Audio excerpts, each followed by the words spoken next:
What up, fam? Hit that like, hit that subscribe. This is Agree to Disagree. 10-9-8 live reactions versus Celtics and everything you want to talk about. Let's go. Uncle Sweeps, Nick Delgado, the legendary Brian Wilson, and the fucking man himself, Tom Arnone. These three guys from Jersey bringing you real talk with no agenda. You don't like them? Tough shit. It's their show, and they're going to say whatever the hell they goddamn want. Oh, welcome in, everybody, to another edition of Agree to Disagree, only on A2D Radio every Sunday, brought to you by our doc, make them yours, Dr. Paul Vidal, Specialized Physical Therapy, location in Burlington, Cherry Hill, New Jersey. Find them on the web, specializedphysicaltherapy.com. As always, I'm Tom Arnone. That's Greg Mwakovic. Everybody out there, let's talk about it, baby. Got a lot to go over. Crumb of the week, World Baseball Classic, we'll preview that. Embiid status going forward, which will tie into our poll. But most importantly, let's start with Sixers Celtics live reactions, and we'll work our way towards the poll question, and we'll bounce back and forth. Obviously, you guys know how we operate for guys who've been here for a while. If you're just joining us, you know we're known and we tend to jump around, but we always get back to the subject at hand. All right, we get a little handsy and we get a little jumpy, and that's what we need, defensively from our basketball team right now, because we are in. Greg, what is this? What is this? 6-point game, I think. Yeah, I think it's 6 because I've been focusing on starting the show and then I can't. Yeah, I think it's 103.96 or something like that. 103.97. There you go. 103.97, 3:33 left. Celtics in a full timeout here. And, just the team hanging on right now. We'll talk about Embiid and we'll talk about, Paul George and how this roster looks as it continues to move forward. But, you're playing these games without those two guys. You say they're playing without Tatum. Well, if you look at that, the way we're in this basketball game, healthy, you think we'd be better than. It's so close. They're a good basketball team. We'll love to find a way to sneak out a win tonight, though. Oh, she got a little shiner. Did she get shine? Yeah. DJ with the hug, though. That's why I love the kid. He's a class act. Oh, he kicked her to face. Oh, she did get shined up. Oh, baby. Oh, baby. She got kicked right in the face. Yeah. Hey, you want a Bahama Mama tonight? That's what they said. You want a Bahama Mama? Three Bahama Mamas. Like, I'm viral. I'm going viral. Oh, that's funny. It's funny because she's okay. You know what I mean? Yeah. If she wasn't okay, I would not be laughing. Yeah, she's laying on the ground. I'm like, oh my God. All right, man down. Let's find a way to get a win tonight. That'd be nice, because you're right, Tommy. You look at this and you're like, man, we're without Embiid, they're without Brown or Tatum. I'm sorry, and you sit there and you go, oh, why do we struggle so much with them? But then you add in that Paul George. Paul George gets the gloss over here in the second half of the year because it's almost like the hatred gloss over, right? You know what I mean? It's you're suspended for being a dumbass. And now you're screwing us, and all the vitriols added Embiid, and it's fair, but PG right now is getting the pass, and he's just as guilty as Embiid is with missing all these games. Yeah, you're spot on. I mean, PG's the killer here. Oh, and even I got a 5-year-old here, and that, but people who don't, he laughed about tonight. Me, him, and my dad.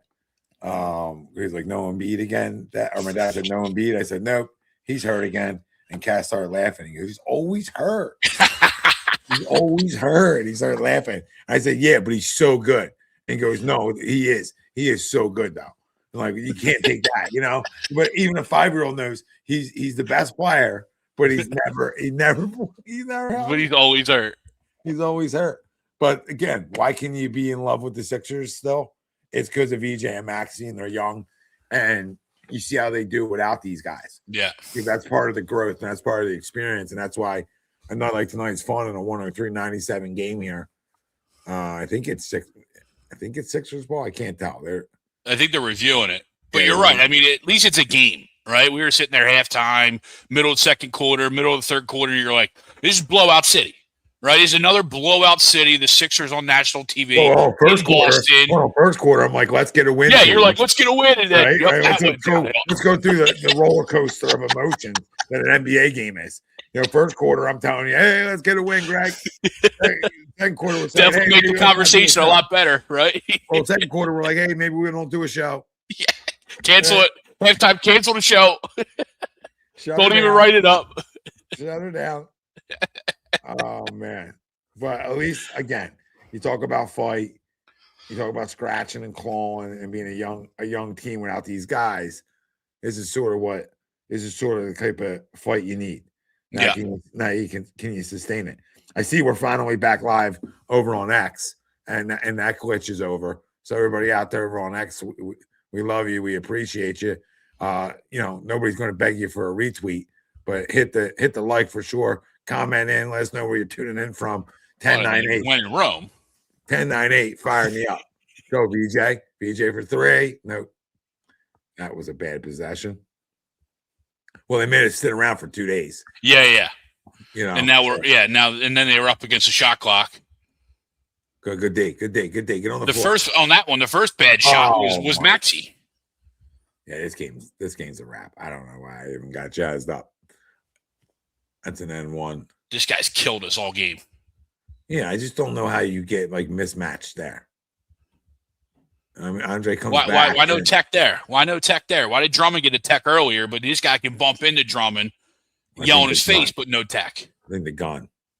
Well, I know it was the gun, but this is just as much taunting as the gun is. Yeah, I mean, yeah. The NBA is just a joke in that sense. It's so ticky-tacked with all those cheap-ass technicals. I don't see much of it. Tonight was like the first night I saw texts like that. It was weird. You know what I mean, Greg? Yeah. Like in Sixers games, I haven't seen a ton of those types of texts. VJ did a bucket, fouled, going on the line for 2. Sixers down 8, 2:46 to go here. Hopefully cut it to 6 here, and let's what hesitation, right? Got the ball on the move and just attacked. What kind of half court offense can you provide without Embiid and George here down the stretch? It's just been their biggest Achilles heel. Is how can they? Oh, come on. Well, my dome! I can't hit him. I can't kill him. He's 19. You know what I mean? And this is where I need your free throws, man. Sorry. No, you're good. But this is where I'm starting to turn on Nick Nurse, and in a sense of you're missing guys, right? Like, how do we not have a better functioning half court offense? And I just it's most recent news, right? But you look at what OKC is doing with Jared McKee and the positions that they're putting them in. I would pump the brakes on that opinion. Not that you're wrong about Jared McKee being a good player, but he started to get those minutes when he was fully healthy here. So it's not. And he played his best week in basketball, and then they traded him. Yeah, well, okay, we never saw Nick Nurse put him in positions like that on the floor. Well, it was a lot of standing. It was a lot of standing in the corner waiting for shots. Well, that's it. Well, that's all Oklahoma City's offense. Come on, Greg. He's been moving all over the floor. That's it. No, I watch a ton of their games. SGA creates everything, and it's a lot of standstills. No, I'm saying in general it is. Everything I see, he's got the ball in his hand, and he's creating his own shot, or he's creating for others. I didn't see a ton of it. Now, maybe we just watch a different game. You know what I mean? It's okay. I'm not saying you're wrong. I'm not here to fucking argue with you. No, I hear you. You're a guy who says you're not a basketball guy, and I'm telling you, I watch. That's a lot of because they're nationally televised games, obviously. So I watch them a lot. Is that SGA creates a lot now? Sure. When he was out, there's probably videos of Jared doing exactly what you said. You know what I mean? I just watched SGA back the other night, and he didn't get as many minutes. Well, yeah, I understand that for sure. It's not like a Nick Nurse. It's like when you have 2 star point guards, you're not going to get as many minutes. Naturally. Sure. But bringing this back to Nick Nurse though, is our half court offense is still not good.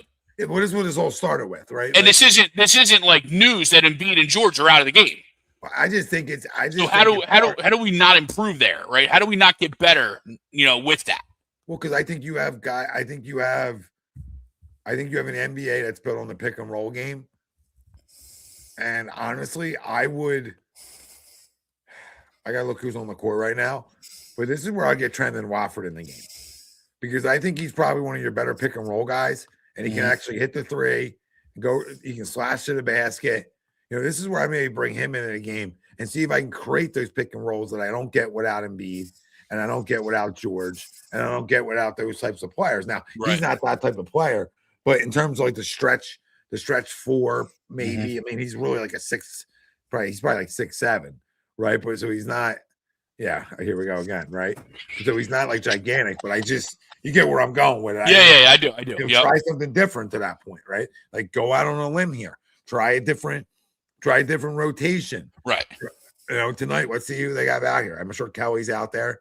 I think it was Maxey, obviously Maxey, VJ, Kelly, Drummond, and I don't remember the fifth. That's what I feel like it was when we come back. What up, Donnie? Hey, Don. Hey, babe. Who's the challenge, man? What do we challenge that? If we challenge that, we should punch ourselves square in the dick. Okay? If we challenge that ball clearly went out on BJ. I hope they challenge it. I really hope.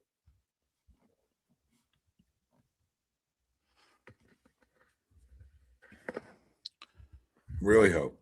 All right, down 9. Call stands. It had to be us then. Yeah, if the call stands, it had to be us. Boston's ball. So this could be ball game or a stop. Staying alive. And it looks like it's gonna be a bucket because Derek White for 3. Nope. Oh, offensive rebound. Shocking. Oh, Grimes is the fifth. So we're a little small right now. Double it. It's not good enough. Double. Need a board. Stop it. Stop it. Game over. You'll see it, Greg. We just can't catch a break. Oh my God. Yeah. You see how it bounced back to him? Yeah, right to him. Sixers down 11. And we talk about Drummond being on the floor, right? And like a point, a minute per rebound type of guy, and we can get nothing on the defensive end. Billy Shireman locking up VJ with a broken thumb. Jesus. What are we doing? Come on, dude.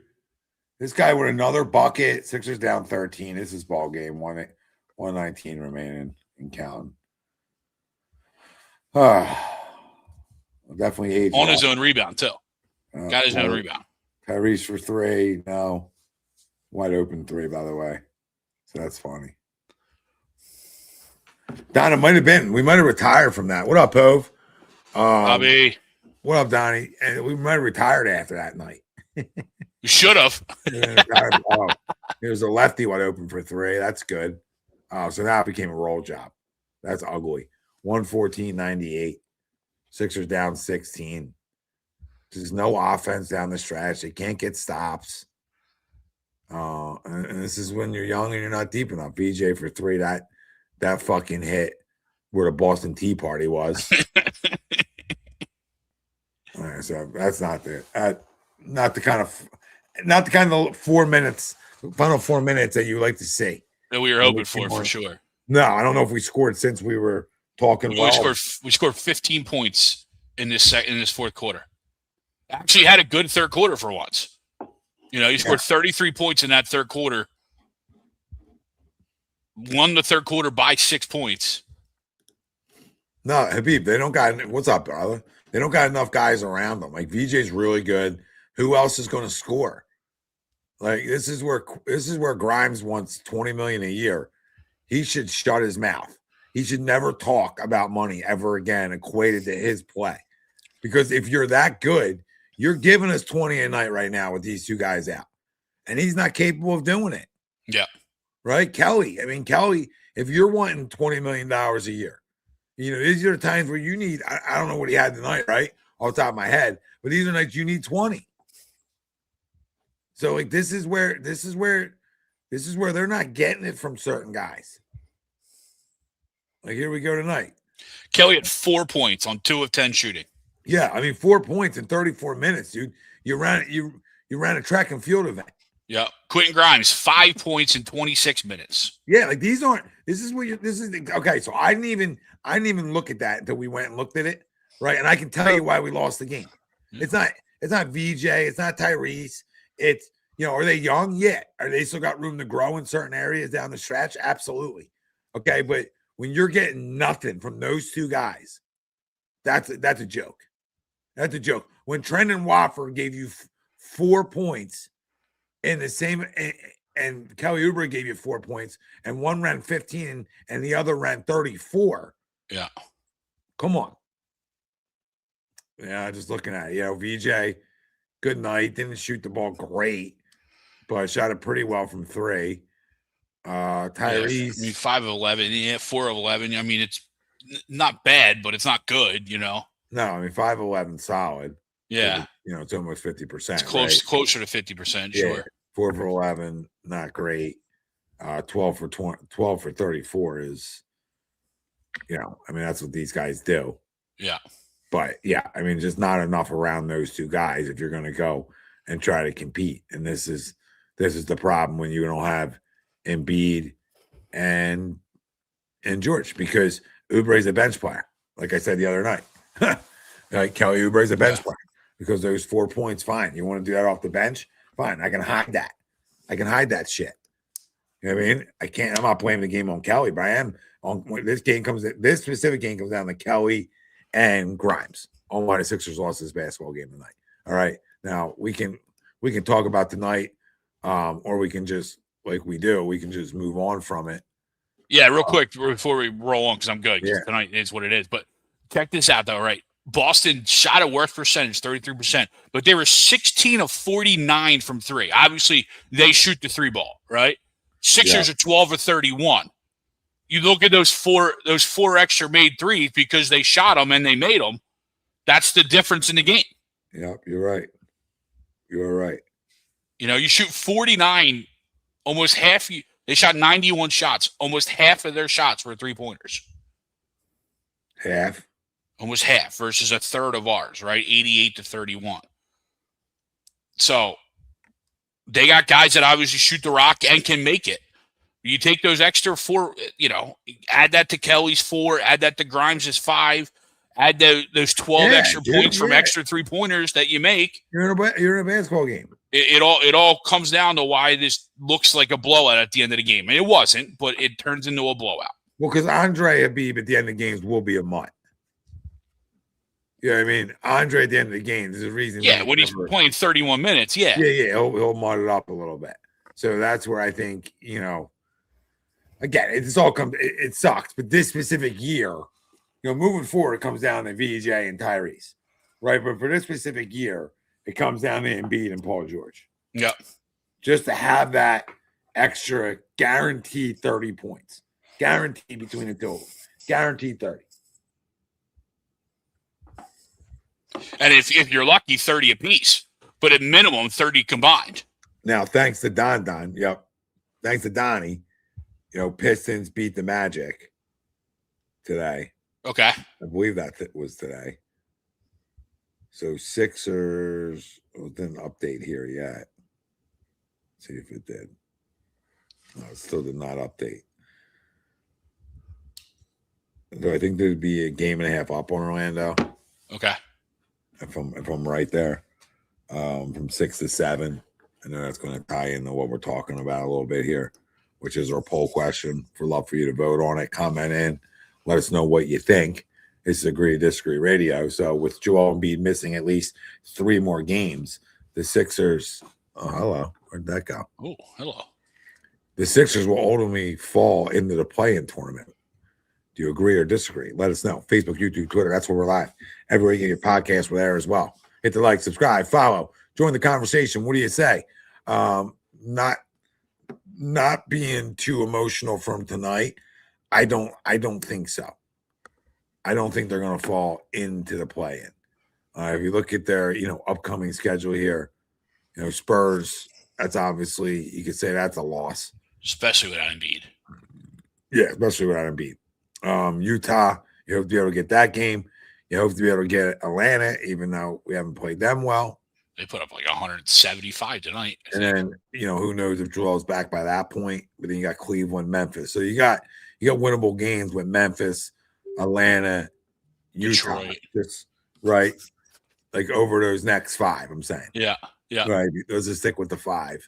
And you hope to have them back after that. So, Orlando, I don't know where Orlando's schedule looks like the next 5. But either way, we have 3 winnable games out of the next 5. So, who knows? Who knows?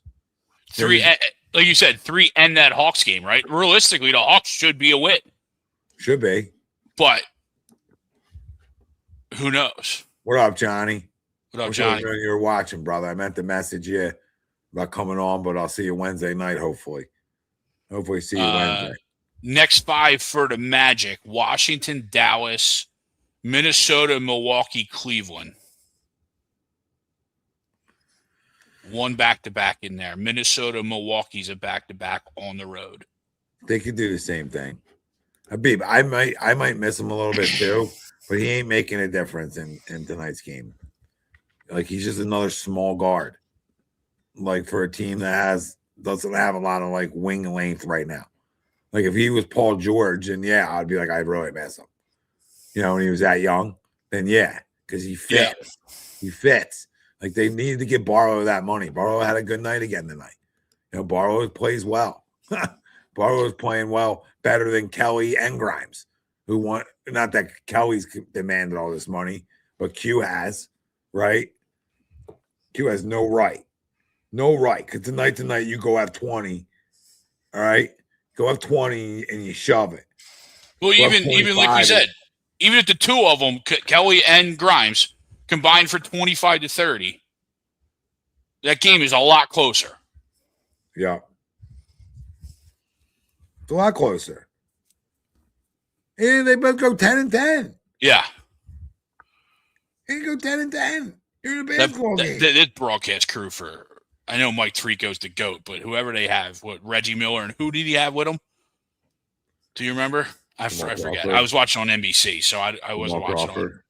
Was that who it is? Jamal Crawford? Oh, who are you talking about on the broadcast? Yeah. Yeah, I think it was Jamal Crawford, Reggie Miller, and I don't know, and Tirico. Yeah, Tirico's the GOAT, but I mean, the rest of that broadcast was terrible. Yeah, I don't think they're a play-in team because I think Embiid, what was it, like an oblique strain maybe? Oblique strain. He's missing this one and the next 2, but then that's not even counting our back-to-back that we have mid-March. So that's what I'm saying. He's missing at least 3 more games if that's, everything full go. You know what I mean? Yeah, so say he misses 5. So he's probably missing 5. Yeah. And that's where I went, okay, you go 3-2 in those games. I don't think we're a play-in team. Because I think we can win 3 of those 5 games. Like as a 7. It just obviously, I mean, we talked about it on Wednesday. It just magnifies even more the games where he does play. Like you have to win 9 out of 10 of the games. Well, the Heat game. That was a must-win game. Yeah. We took care of that game. So I think when you look at things, you look at it in that perspective. Okay, we went and got a big win, come back and lose. But we knocked them down and get that win versus them. I mean, I think that's like the little things. Yeah. Tonight you would have loved to have it, but you sort of know when like he's not playing tonight, you're like, I don't expect to go there and beat him. Again, doesn't mean we shouldn't though. So now it has it updated. Yeah, 1.5 up on Orlando. 1.5, right? Yeah. So they're 5, ours 5. They lost 2 in a row. We were playing good basketball up until tonight, but even though we're 4-6 in the last 10. So again, Atlanta winnable. Utah should be winnable. Okay. Especially at home, right? Utah's at home. Utah and San Antonio. Obviously, San Antonio is probably not, right? Let's just be real. Listen, crazy things happen. You're a 40 and 30 game away from with Maxey and VJ from like maybe stealing a game, but it's very unlikely, right? So yes. And let's also be real too. This is a back-to-back Tuesday, Wednesday. Embiid was always missing one of these games. Yeah. He's probably missing the Utah game. And he's probably missing the Utah game. And Memphis, right? Memphis at home. Memphis, yes. Cleveland and Memphis are a back-to-back. And Memphis 3-7 in the last 10. So, not playing great basketball. Can be had. Cleveland, Cleveland's better than us. But, shit happens. You just hope that the too much show up. It's really just those 3 games. Can I get Utah, Atlanta, and Memphis? Can I win those 3? And then hope that really just hope Orlando plays a similar style of basketball, right? Or they go 2-3 and I get another game on them. That's how I gotta hope it until I get him back, because I do believe, 5 games that takes you all the way to the 10th. That's 9 days away, right? Yeah. And who knows how many were? He's gonna miss. He's going to miss one of those Friday, Saturday games in April. It's a back-to-back Minnesota-Detroit at home. Listen, hold on. Minnesota, let's just talk about, let's just stay in March, right? Because then if he came back the 12th in Detroit, that's 11 days away. Yeah. So that's an opportunity. If not, he's probably back the 14th versus the Nets. Well, I think we have to hope he's back for the Hawks or Cleveland. I don't know that if he misses 5 in a row that we're going to be okay. Well, I don't know. Is he going to miss 5 in a row with an oblique strain? No. He said he's missing the next 3. So that was yesterday. So that included today, San Antonio and Utah. But that, like I said, there's back-to-backs coming up. Forget the back-to-backs. When do you think he's back? That's the back-to-backs don't matter to me, right? Well, that's when do you think he's back? I'm hoping Cleveland. So you think it's not that bad of an oblique strain that he's back by? If Cleveland? They're only saying 3 games at the outset, I'm hoping Cleveland. So it's a mild strain. Yeah, I'm hoping he's just going to leave the little man on the let him run around. Don't try and pick him up. Don't try and throw him around the house. You know what I mean? You got your bleaks rolling. Just leave the little man on the ground. Where's your bleak in here? Yeah, it's on the side. Yeah. Is it the inner part or outer? I don't know. It's interesting. I wonder if that's what I did, and they just never diagnosed me right. Where's the oblique muscle? That's where I pick them up. That's where I pick on the sides of the abdomen, extending from the lower ribs to the pelvis, so more down here. Mine's covered with a lot of fat. Oh, yeah. Look at us. They're showing the skeleton. It's got abs. I don't have those. So yeah, well, okay. So he's probably. That's the thing. You gotta leave the little man. Don't pick him up. Is it left side or right side? Right side, right? I thought it was right.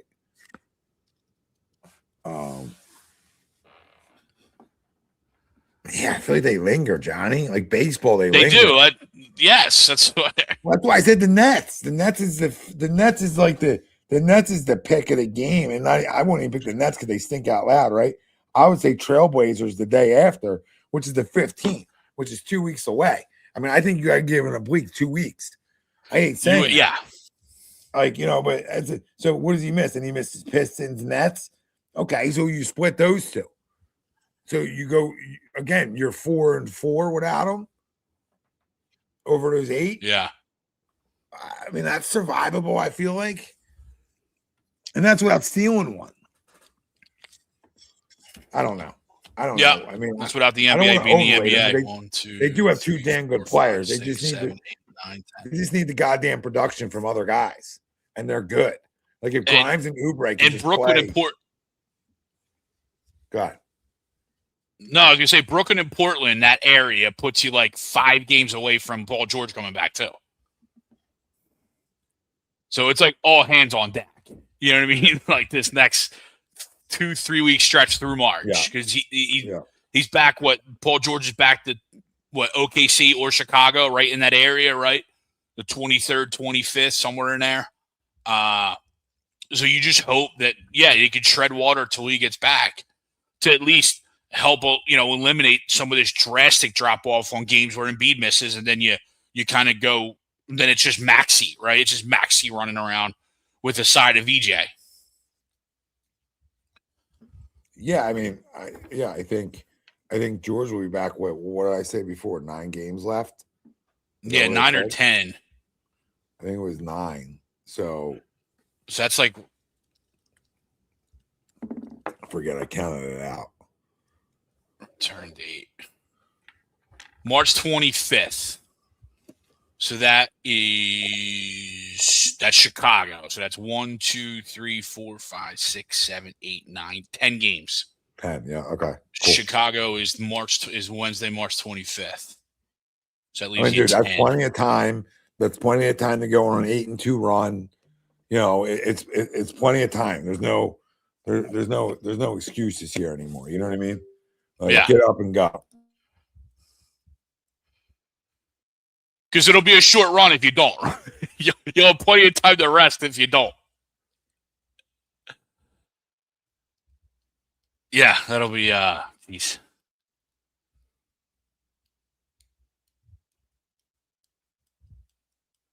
San Antonio, Utah, though, next. We'll have Utah. We'll be talking about both those games on Wednesday night. We'll come on after the Jazz game. You going to either of those? No, my next game is the Nets.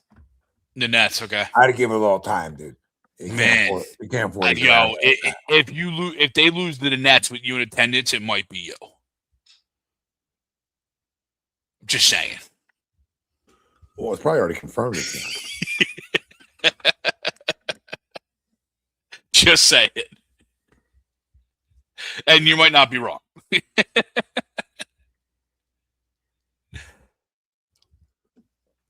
It might be me. Or Cass. Yeah, I'm not going to blame the little guy.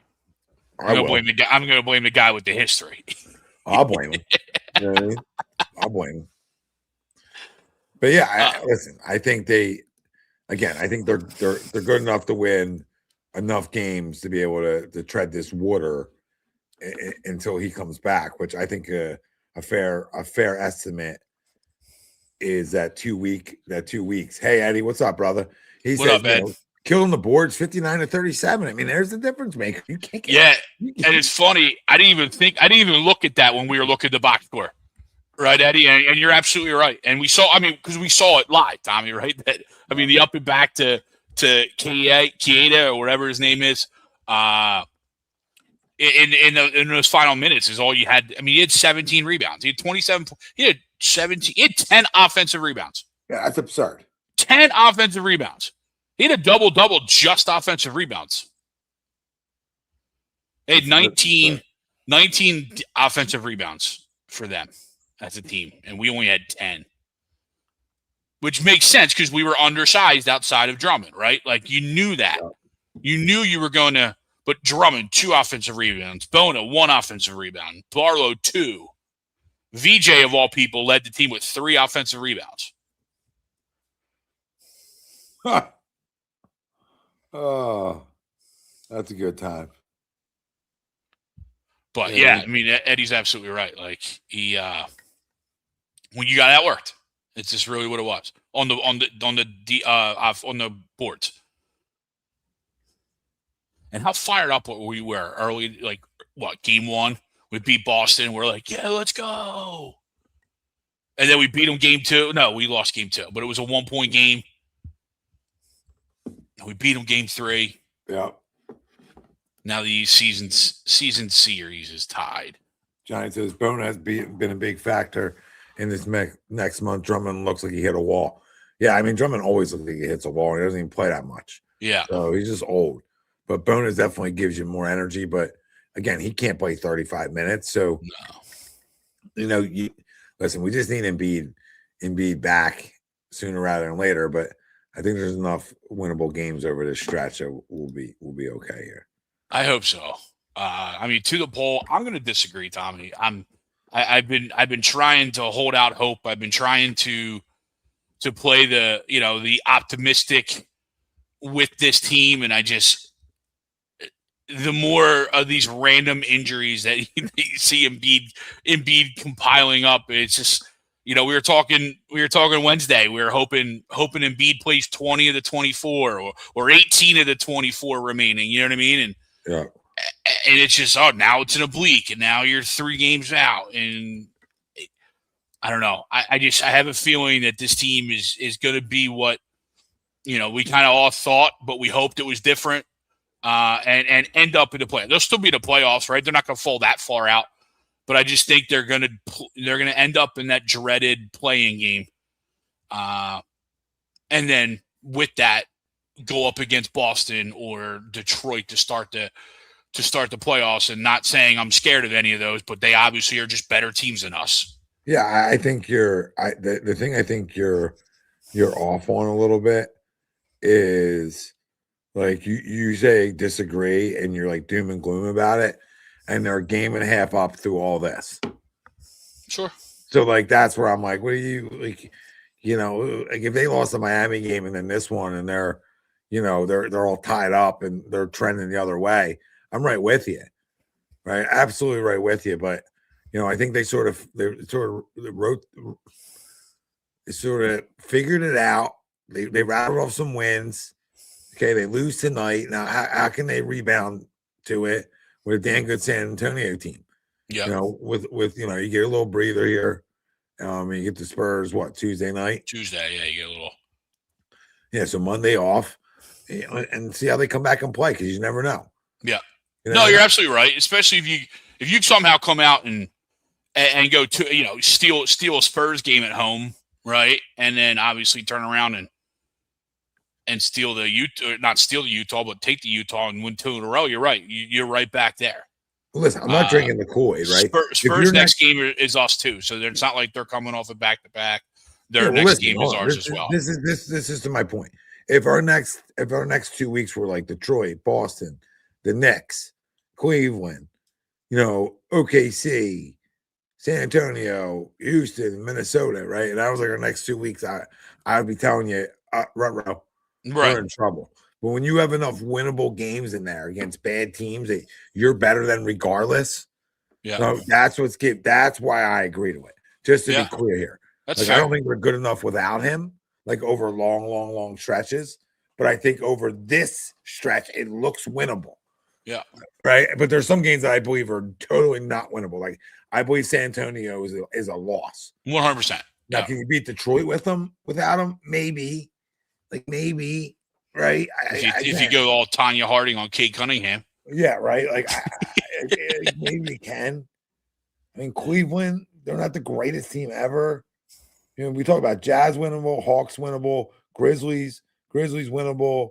Nets winnable, Trailblazers. Nets Portland at home, of course. Yeah, and then even if he came back like the 17th against the Nuggets, Sacramento, at work. Utah. I mean, that's one. Well, he's not because he's scared of Joker, right? 3, 4, 5. That'd be 5 wins in 1, 2, 3, 4, 5, 6, 7, 8. That's 8 games, 5 wins. Right, if you count Trailblazers too. All right. If you count Trailblazers too, that's what you got. Yeah, I don't think that loses it for you because there's enough basketball to be played. Like the season's not over there. If it's their last 10 of the again, if he's out and it's the last 10 of the year, Greg, I am right with you on the disagree train. Okay, but we then have after even if he came back in Denver, right? You have all that basketball 1, 2, 3, 4, 5, 6, 7. You have 14 games left. Yeah. You still have 14 games left. And then 4, you get another guy back.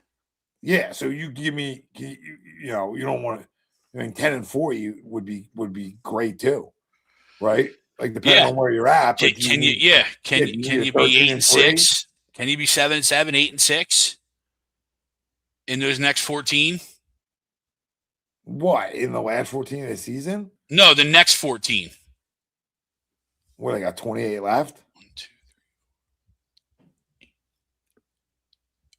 So the next 13, then you get Paul George back. So I'm not saying he's going to miss all those games, but the next 13, you get Paul George back. Yeah, no, I think. Listen, just with Embiid back, they're good. Agreed. Yes. Yeah, But I'm saying even if he intermittently misses a bunch of that 13 games, you know what I mean? Yeah. No, I would say. I mean, can you be 8-5 in that stretch? In that stretch, yeah, and then down one, and then that includes San Antonio. That includes so that's 8. Cleveland. Let's say add 8 wins to their total. Okay. And then add another, let's just say they go 10-4 with them all together. And then where are we at win-wise? Are we in 50? Is that 50? No, it's 43.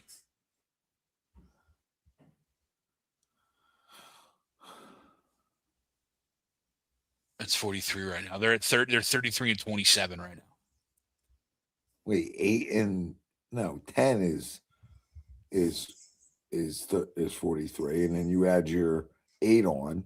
Oh, I'm sorry. Yeah. My bad. 50. I thought 50. I thought you changed the 8 to 10 just to call it that. Yeah, Okay. I mean, listen. Yeah, that's 51 then. Yeah, they get the 48, the 51 wins in that range. I don't think they're a playing team, dude. Yeah, I think they're a fair. top 6 team.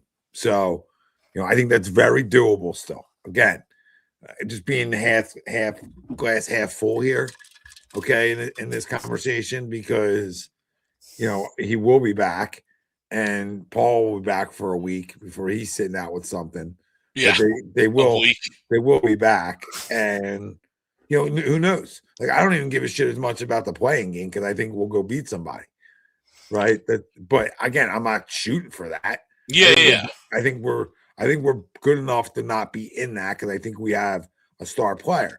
Now, listen, Atlanta has a star player too, and they're not good. So it doesn't mean like you're automatically going to be good. You need those other guys around you. So again, VJ's played awesome without these guys and even with these guys. But who else can it be? That's the conversation. Yeah. Right? It's going to be that every night. Yeah, that's what it's going to be every night. Other guys. Unless I'm missing somebody, it's Kelly and Q. Yep.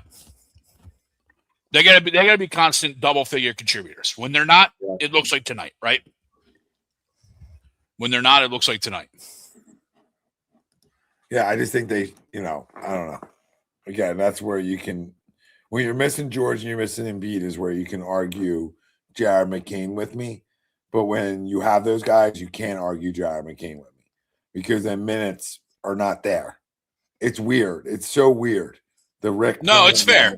About it's Morey, fair. And I don't know if he's calling him Bland on purpose instead of Brand, but it's funny if you are calling him Bland because he's been blah here. But yeah, that's where I'm at. Like when all those guys are healthy, now you're sliding guys to your bench. Okay, and now your bench gets deeper, and now he's your third option off your bench. Okay, is that critical of a player?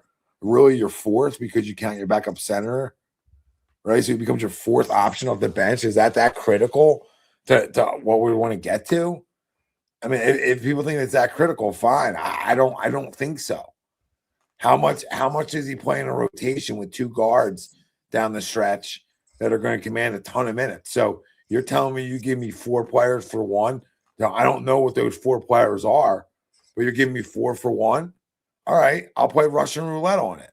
And I think that's the decision he made.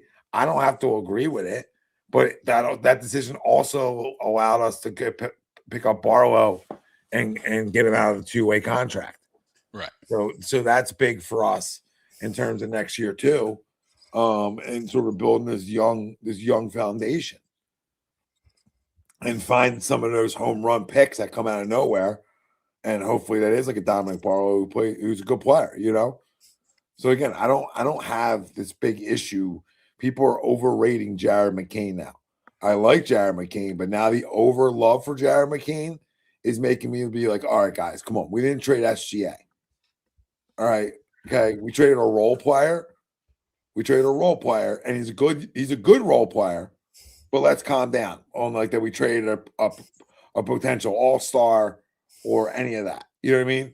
Yeah. Can he start for a team? Sure. I'm not gonna crush the kid. Yeah, he can, but I think he's a damn good role player on a really good team. And we'll see how many minutes he actually gets there when SGA's back and they have a point guard running 38 minutes to 40 minutes a night. You know what I mean? Like, it's just like there's only so many minutes. Like, people don't get it. That I think is the other side too. I mean, yes, you're going to have Maxey and VJ on the floor, but do you have to run them 40 minutes a game? You know what I mean? Do you have to run those two?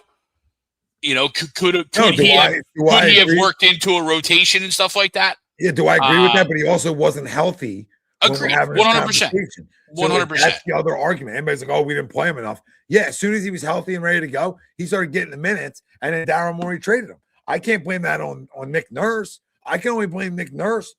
I can't blame Nick Nurse. I can blame Jared McCain for not being healthy for the first year and a half of his career. That's not anybody's fault but Jared McCain's. Well, that's not an overrated guy who hasn't been on the court. Like, yeah. I love this city. It's like the backup quarterback. Like, we have BJ Edge coming. We're talking about fucking Jared McCain. I mean, wake the fuck up. I don't know how much clearer I can be, and feel free to post the curse words, Greg, all over socials because Tom Arnone doesn't care anymore. Please. Okay, we have free speech right now. We're allowed to do it. Let the people hear the truth. You know what I mean?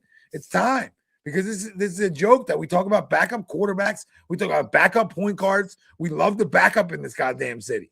Like, he was never going to start here. So, okay, do I agree with what you got back? I don't know. We'll talk about what the 4-for-1 looks like down the road. I got a great player development staff. I can use those seconds and put them in deals maybe to get other players down the road. So it just gives me some more flexibility. I don't have a first-round pick next year. Now I do. Maybe it's 20 in the 20 to 25 range, hopefully, right? Okay, and then what? Okay, then I get another player that I can use. I need wing players. Now I got the potential to go draft another wing player. Dominic Barlow, I got a little bit lucky with as a wing player. I need more of them. Like, think about how you have to build a roster out now. Like, I'm just saying the common sense. Like, if I'm playing NBA 2K, like, I don't need Jared McCain on my team anymore.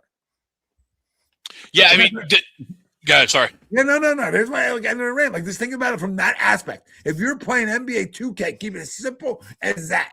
And somebody goes, "Hey, I'll give you a 4-for-1 for Jared McCain." You're making that deal. Especially if you keep salary caps on and all that stuff. And it's like, oh, this allows me to keep Dominic Barlow. You're making that deal. I'm telling you, you are. Because one guy's a starter for your basketball team and the other guy isn't.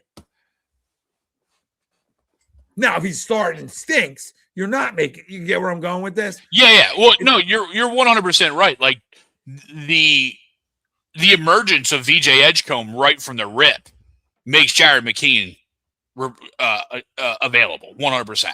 Absolutely, 100%. And where his lack of availability made him available too. Yeah, that's the other part. Yeah, imagine getting 4-for-1 for a guy who hasn't played a lot.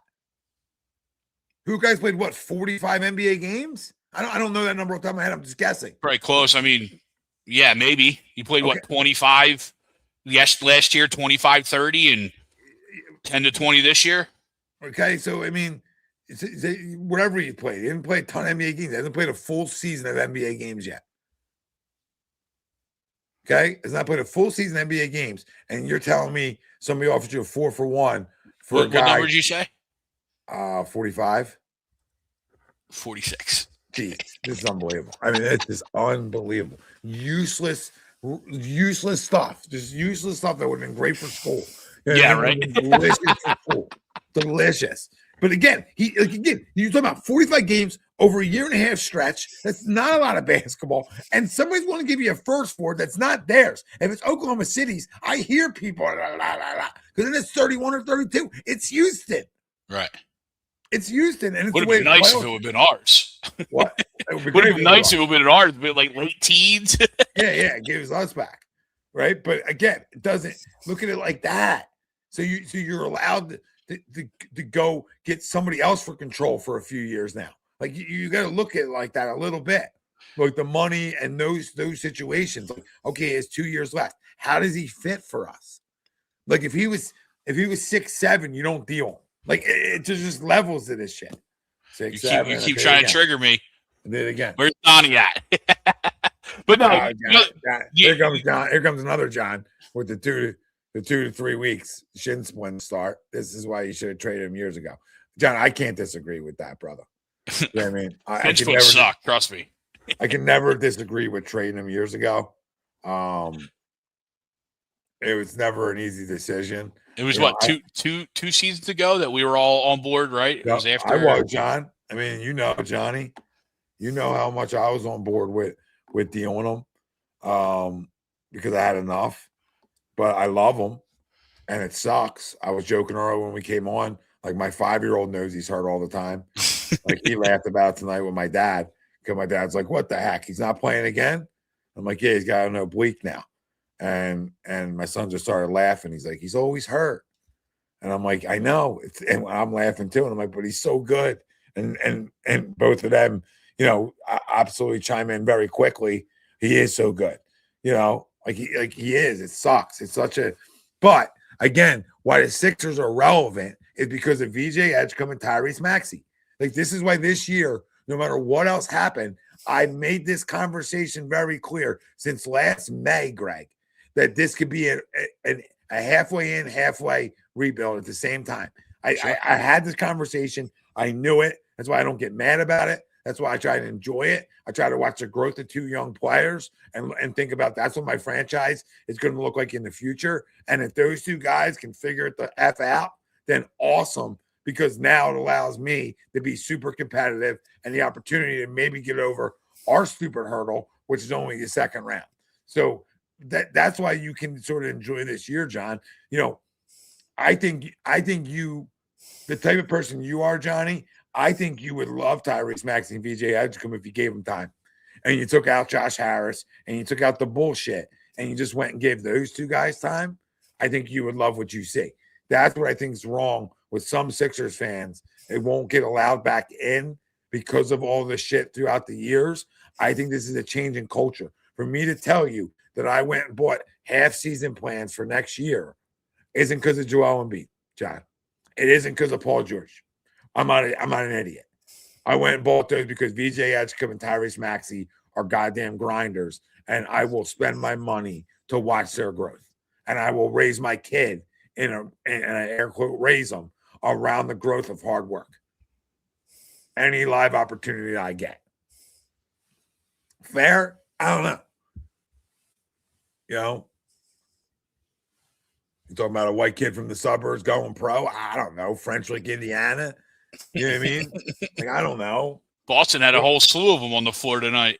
But it ain't about sports. It's about work ethic, and it's about energy, and it's about the way to play the game in a new school game, which not everybody likes. I think you have a guy in VJ Edgecombe that's got old school, take it to the bucket, take it hard, like plays great defense. I mean, this is a Philly type of kid, and we sit on these airways, and other people do, and they have the audacity to bring up Jared McCain at the levels we bring him up at. And that's not an indictment on Jared. That's the love we should have for 77 right now.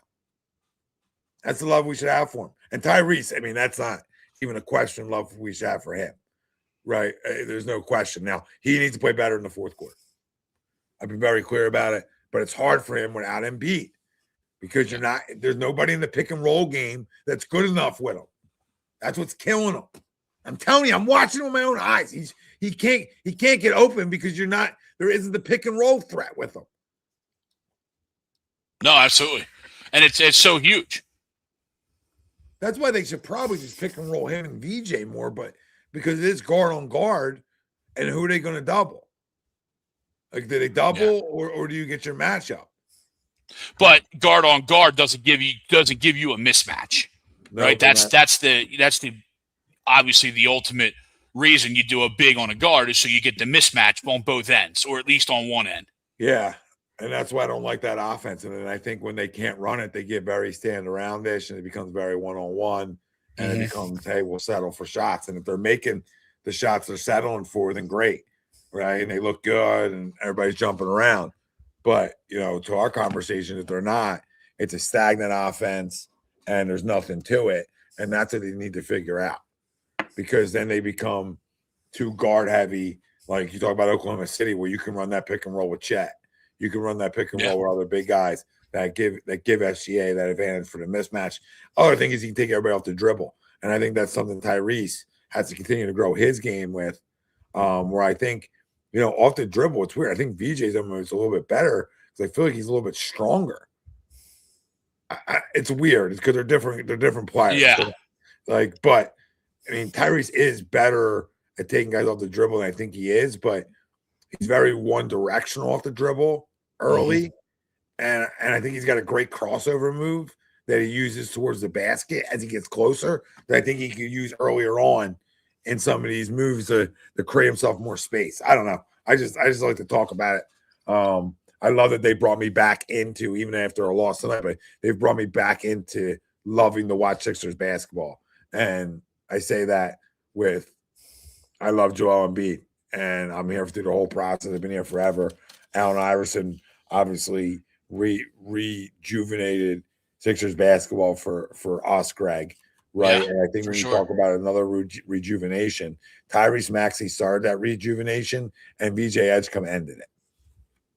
And like if we were talking about we didn't have Embiid and we didn't have Paul George and we were just a young team and we were like on our way up here, we would be so excited with these two guys and be like, man, look what we have.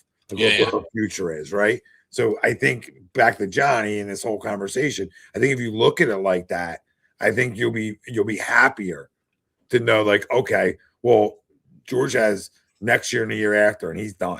Mm-hmm. Right. So next year he becomes extremely tradable with 1 year left on a deal or a year and a half left on a deal when somebody can dump that money. So he becomes even more tradable. Again, if he's playing and he's awesome and you're awesome, you're obviously not going to deal. But if he's not playing and or he is and he's playing a little bit or he's playing good, but you're just playing meh, all right, then that's where you move him. I agree, Sandy. He says, this is why I say whenever Embiid is playing, allow him to play 25 minutes. Andre and Bona need to learn how to play when on the floor, especially rebounds. I agree. Yep. I agree. Like, I don't know why in the regular season we ever played him over 25. Yeah. But me and Greg talked about this. I'll get 25 and 10 from him in 25 minutes. I'm good. I'm going to win a lot of these games against mid-level teams that if I win all these games and he's healthy and plays a bunch of them, that I'm going to win so many games that I'm not going to need to play him more than 25 minutes a night. Mm-hmm. And these other guys are going to learn how to play together with him off the floor. And instead of every time he's on the floor, you go run him 35 and you say whatever you want, but those extra 10 minutes of a basketball game are a difference maker. Yeah. To Sandy's point. 100%.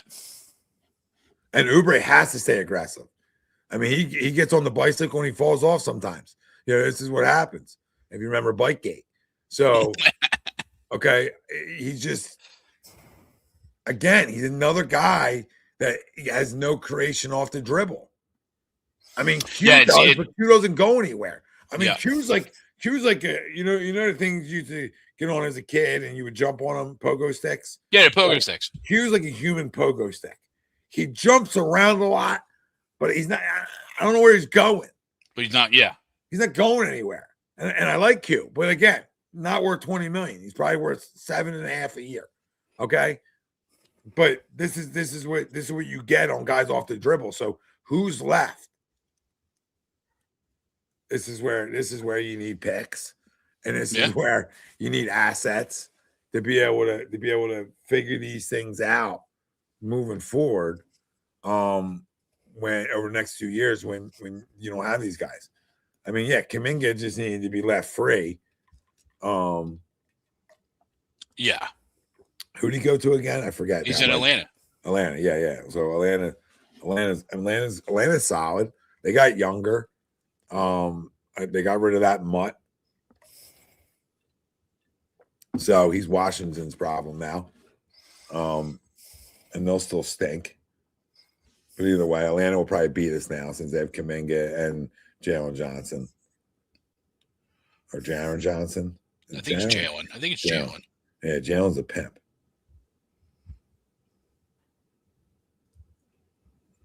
Washington's roster makes me laugh, though. They just have everybody's throwaway. They do have everybody's throwaway. But they have they have two really good young players. Yeah. Like their first pick of the draft 2 years ago. Sar. He's getting better. Yeah. He's getting better. And Trey Johnson's the kid I like. You know what I mean? Yeah. So like Trey, yeah. Yeah, so they have some young players. They're gonna get another high pick this year. And even draft. that Cole Bailey is pretty good too. Yeah, they're good. Like, dude. Wow. You know, they get and Trey Carrington's pretty good on there for them. Trey Johnson learns a lesson, maybe, or Trey Young, I mean, and can be more of a team player, they can be good. Like they can be good. Yeah, for Because sure. they're going to get a first round pick, a lottery pick this year. Yeah. So it's another young player you throw in the mix around them. I mean, Porzingis can play if he ever plays. He's another one of those guys. You know what I mean? Good player when he plays, but no, they got Anthony Davis, right? You're talking to Anthony Davis, yeah. Oh yeah, dude. I mean, I don't know is his contract up after this year? I don't think so. Because they could be good. They could be good. And they're so young, like to your point, right? Like you They're obviously have good. Anthony Davis, but they have like Anthony Gill is over 30. They have Scal Labiseries 29. Trey Young's 27, but like everybody else is 20, 22, 24, 21, 19 for Trey Johnson, right? Well, we talked about the Luka trade. Crazy. Like, if you're trading AD in the name and he's always healthy for Luka, you make that deal all the time. Because AD's a pimp. You know what I mean? But it's a fact that he's never healthy. But they're good. Like they're good. So we'll see. You know what I mean? But back last thing on the Sixers. We'll see how this stretch goes. We'll be back Wednesday night talking to you about the next two games, obviously San Antonio and the Jazz piece, and we'll go from there. World Baseball Classic preview. When does that exactly kick off, Greg? March 5th, this week. Oh, so 4 days away. So what? Friday or Thursday? Thursday, I think. Thursday? USA play Thursday? Let me check my stuff. Thursday. I had the rosters up, but I didn't put the schedule. Here you go.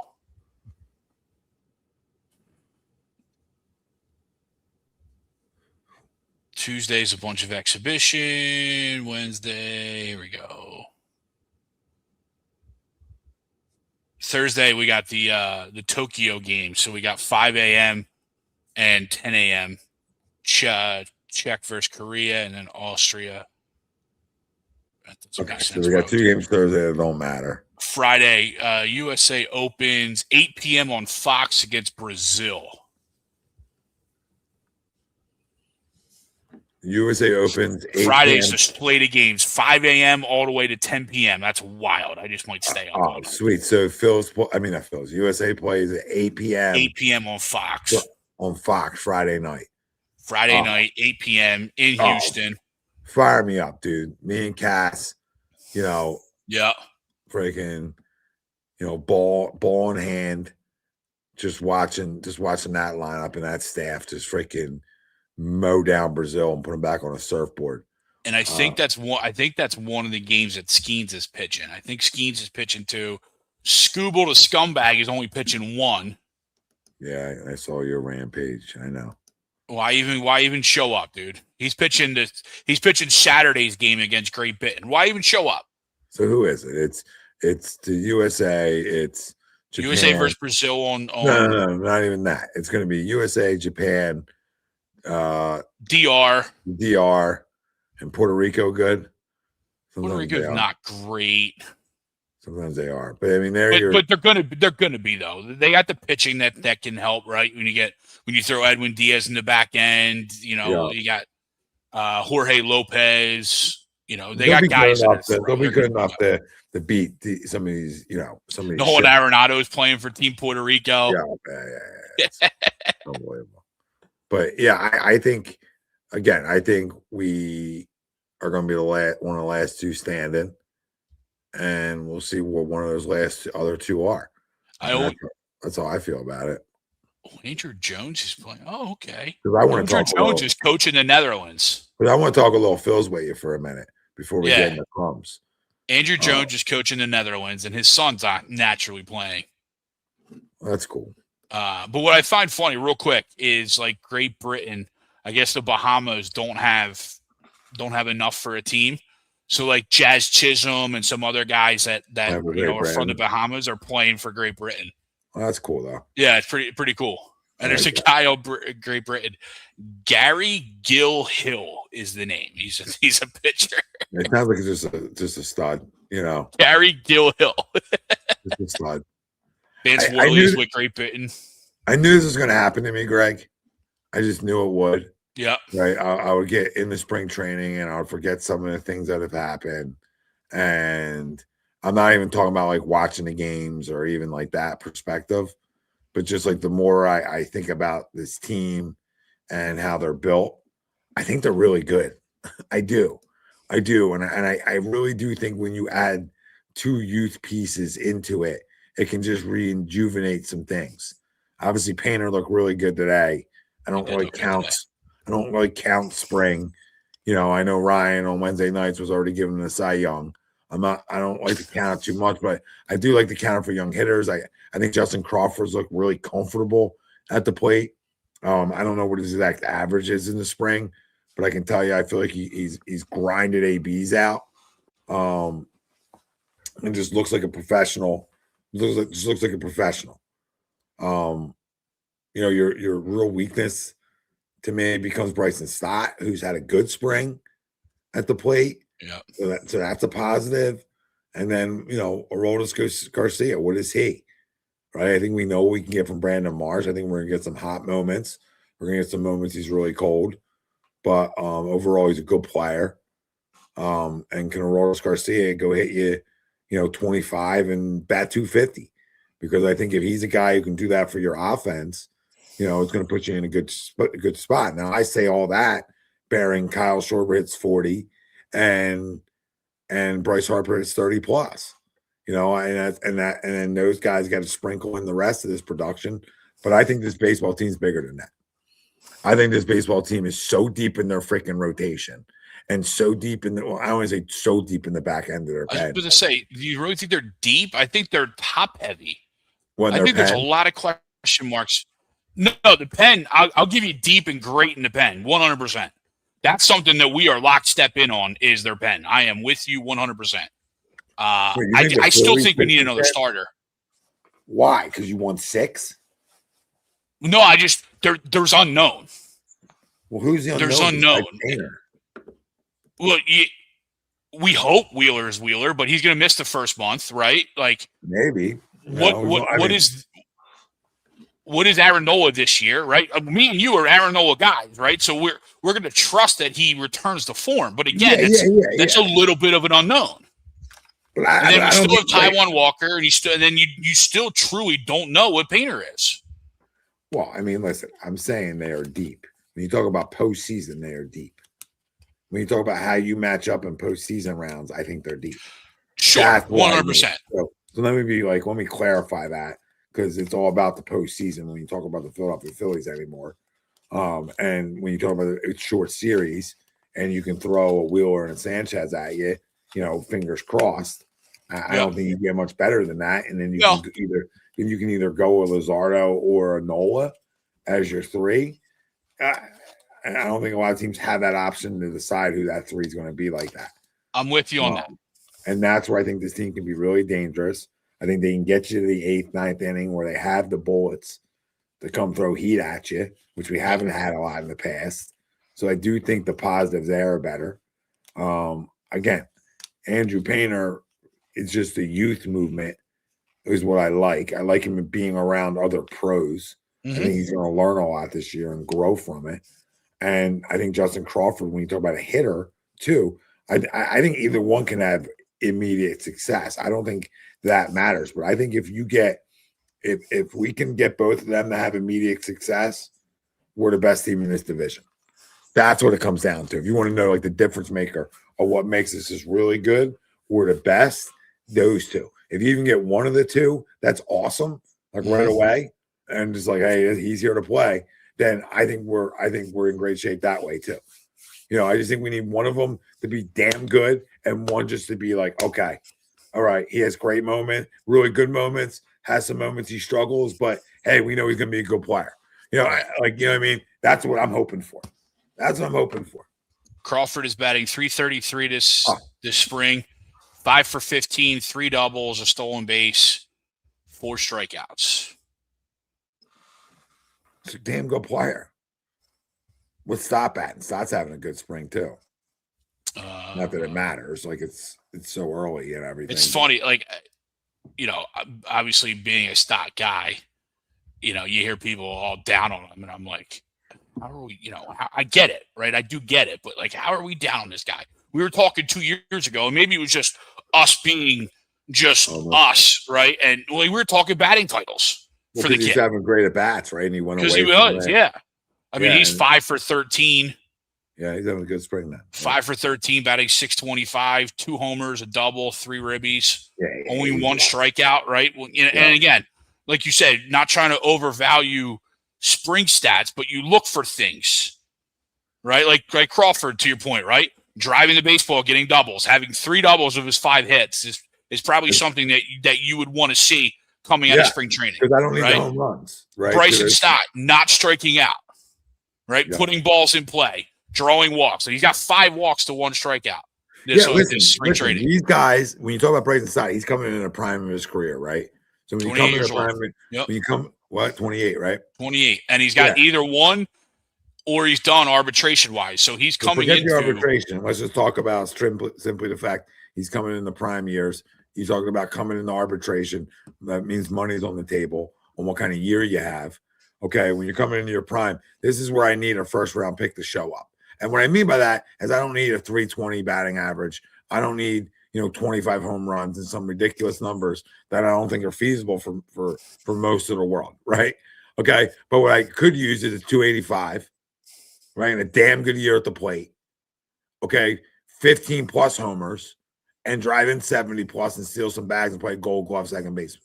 Okay, and I am happy as a pig and shit. 20 doubles, right? Yep. 20 doubles, 25 doubles, right?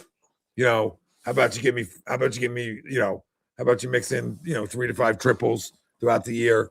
Just that kind of baseball. But really just single you to death, right? But the ability to hit 15 to 20 too, right? Can you go hit 20 and about 285 and say, hey, I'm a legit everyday guy in the big leagues? Because that again puts us over the top in this division. I think there's levels to this team that puts us over the top. Alec Bohm, same thing. Can you stay on the field? Right? Can you be consistent? I think Alec Bohm's already a really good hitter, but can you have one of those? Can you have one of those monster years, Alec? Right? Those 2 guys that are in prime years of their career, can they go as first round picks? Add Marshy. Add Marshy to that. Yeah, and against righties, because you're gonna play against righties. Yep. So can you match the baseball like you did in the second half of the year? Not playoffs because you sucked, right? But second half of the year, can you match? And I think to your point with all that, Tommy, that's those 3, especially the power numbers, right? Those 3, we didn't see that jump last year. We didn't see that jump in the power numbers from those 3 last year, right? I don't think either of them jumped into 20 home runs, right? You know what I mean? And you expect guys as they move forward in their career to add a little bit more pop, right? Yeah, March is 28. Bohm's 29, so he's a little bit older now. But again, he has 28, though. They're all right there. Yeah, they're all right in that realm of Stott's got arbitration next year, then a free agent 28. So he's in that range where he's got to start going. Yeah, I'm looking at it right now. Now their bench, Marchand, Sosa, Kemp, and probably Rojas, which isn't terrible, right? Just had the defensive replacement there at times in the outfield. I went off on one of my friends in another group chat, and because they're all picking on Rojas. I'm like, you guys, come on, we're picking on our 5th outfielder, our 4th outfielder. We just leave the kid alone. Here we go, back to Jared McCain again. Back to Jared McCain. I get it. One buddy's like, what's he on this roster? Because he's cheap and he's 25 years old. What do you want from him?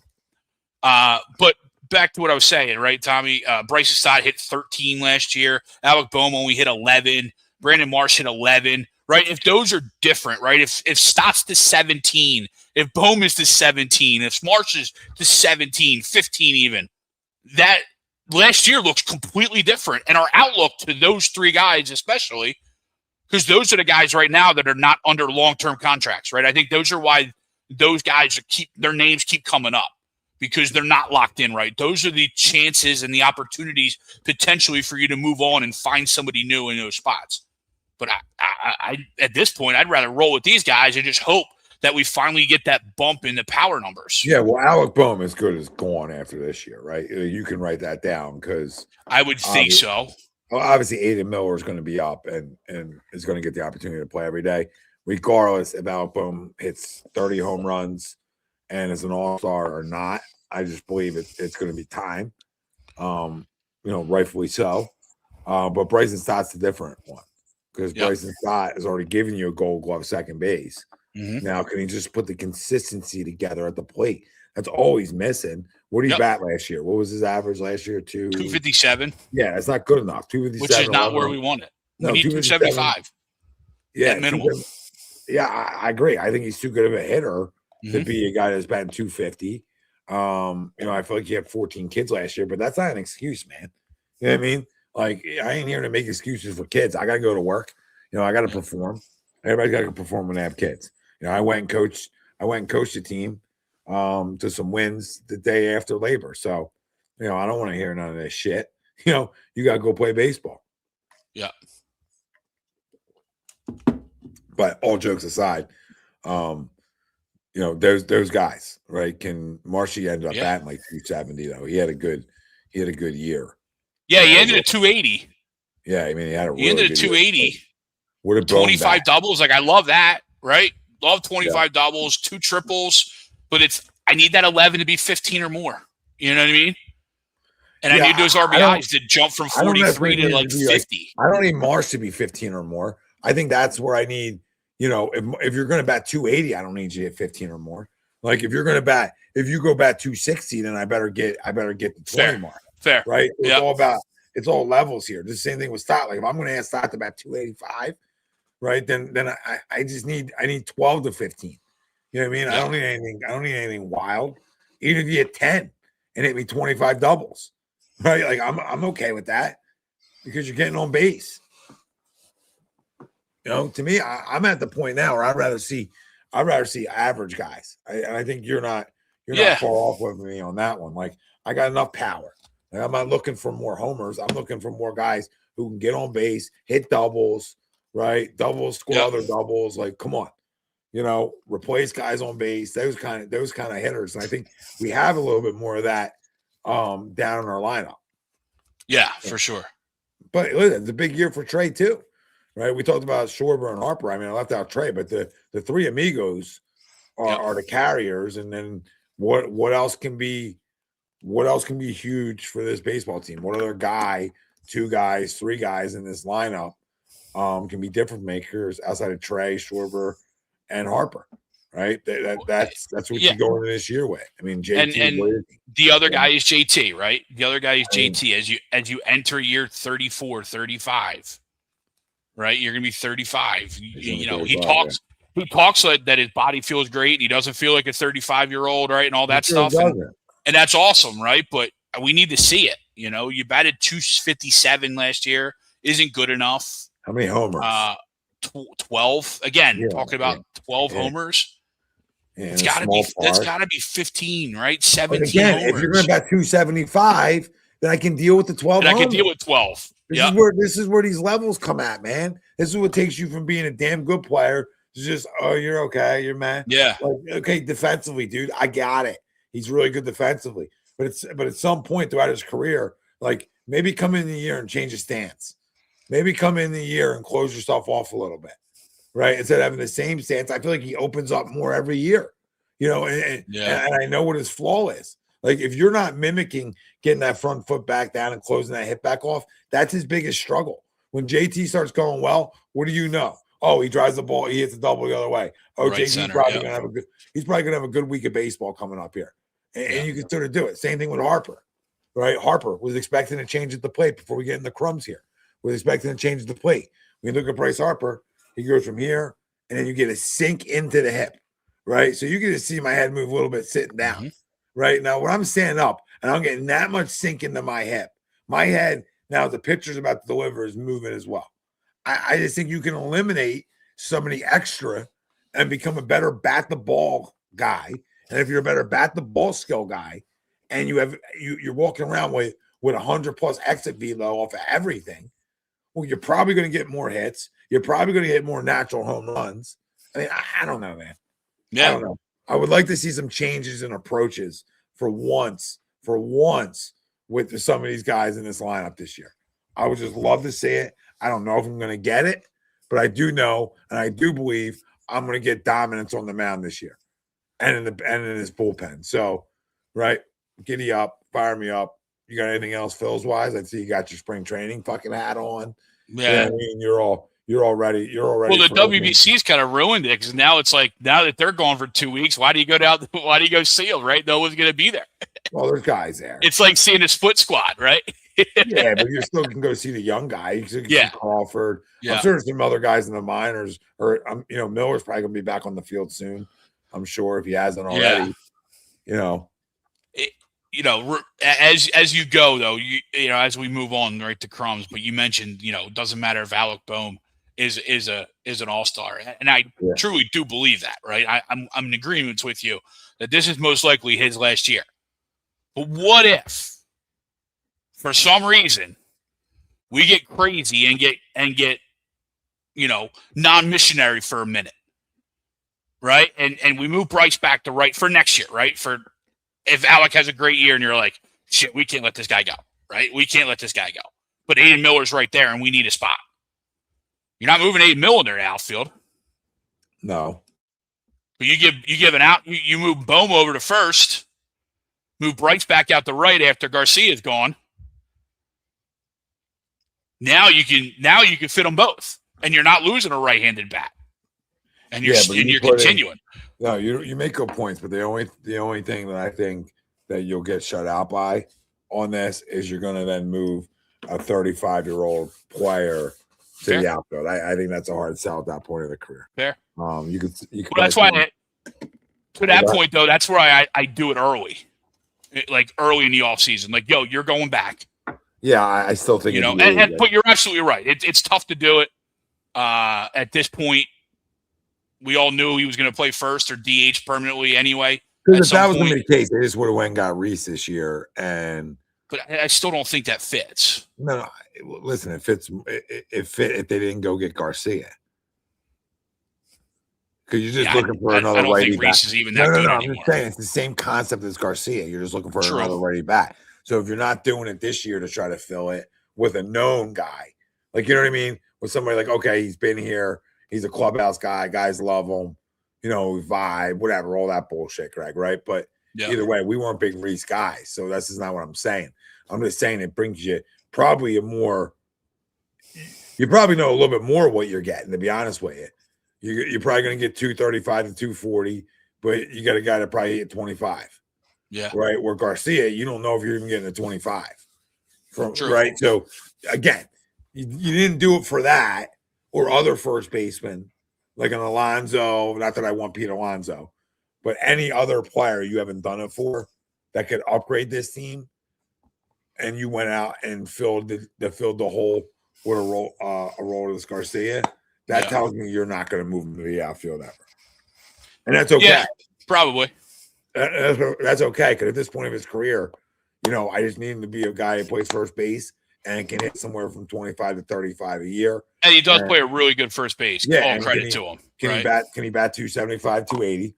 Can he hit? He's got to get back there. He's got to get back there. Yeah, can he give me, I'll just say can he give me 270 to 285 in that range? Can he hit me 90 plus RBIs? And that's where the miss was this year. He was only at 75, and I know he missed 30 games throughout the year, but you still going to drive me near 100 RBIs. You still got the other thing, that's the other thing. Like he's you're going to lose him for games, and that's where I would have liked a guy like Reese here, right? Like for a vet minimum off your bench, Bryce going to miss games. You can still get this guy spot starts in places. You can play Schwarber in the outfield once in a while. Like, you can still get him enough at bats. Yeah. Right? To make it make sense, just to be deeper, man, because you know what's going to happen. So why not set yourself up to be deeper to still be able to compete? That's what I don't like about organizations sometimes. That it. Like, you fucking know it. It happens every year. But he couldn't play for Milwaukee last year. Like, he didn't even make the Milwaukee roster. We're talking about a bench player. I understand, but no, you're missing my point. I know Bryce Harper's going to miss 30 to 35 games, 30 to 40 games maybe, because it's happened to him. So to me, knowing that year to year to year to year, what I do is I make sure I go get myself a first baseman for a vet minimum. like a guy a guy I know that's not like trying to take a guy's spot. You know what I mean? And can understand his role here over not doing anything. That's all my point is, because you got to be able to compete in those times, Greg. Sure. Because you're losing 30. But you got those guys. You can move Bohm over for a few games. You get Sosa over at third. You can bring Kemp in from the outfield to play first base. I know, but when you move guys' positions, sometimes they struggle at the plate. Agreed. So I understand you can move and all this. To me, if that happened, I just bring up Aiden Miller and let's go. Right? Regardless if he's played in spring training or not, I don't give a shit. Yeah. But we're on the same page. Like, I'm not a guy. I'm just more talking about like a player like that. I always look to get deeper when I feel like, fuck, dude, he's only getting older. So is he going to miss 30 games now, or is it going to be 55? Yeah. Like that's where those 70 RBIs we need to be. Well, hopefully all the blood transfusions and all the weirdo shit he did this all season. Yeah, until he gets hit in the face again. It's unbelievable. It is funny though, because we have an old lineup, right? Trey Turner, 32, going on 33. Yep. Did you freeze? Bohm's 29. Bohm's 29. I said Harper's 33. Bohm's 29. Yep. Marsh 28. Garcia's 33. Stott's 28. Realmuto is going to be 35. And our puppy Justin Crawford's 22. Schwarber's, 34, right? Schwarber? Yeah, did I freeze on that? He's 33. Yeah. Yeah, so if I froze, it was Turner 32, Schwarb's 33, Harper 33, Bohm 29, Marshy 28, Garcia 33, Stott 28, JT's gonna be 35, Baby Crawford's 22. And then if you go to our staff, right? Wheeler's 35, gonna be 36. Yeah. Okay, Luzardo's 29. Sanchez is 29, Luzardo's 28. Nola's 32, going to be 33. Yeah. Walker's 33. Painter, 29. So I say this, and before we leave this. No, Painter's not 29. No, did I say 29? Yeah, 22. 20 or 19 or 20. No, he's 22.9. Sorry. 22.9. There you go. So he's going to be 23. 23, yeah. Okay, so appreciate the fact check. No, I just want to yeah, because that would have Has he been a minor that long? Yeah, that would have stopped. What would surprise me? What surprise us? But my point of those two guys is what I begged for. Yeah. I begged to put the young guys around pros, and let's see what they can do. Let's sure, because it's not a situation where the pressure's on them. I just like it would be if you're a bad baseball team. If you're a bad baseball team, you come up Justin Crawford. Now you got to be the face. It's a different time to come up, man. That's why I'm a rush to get Aiden Miller up.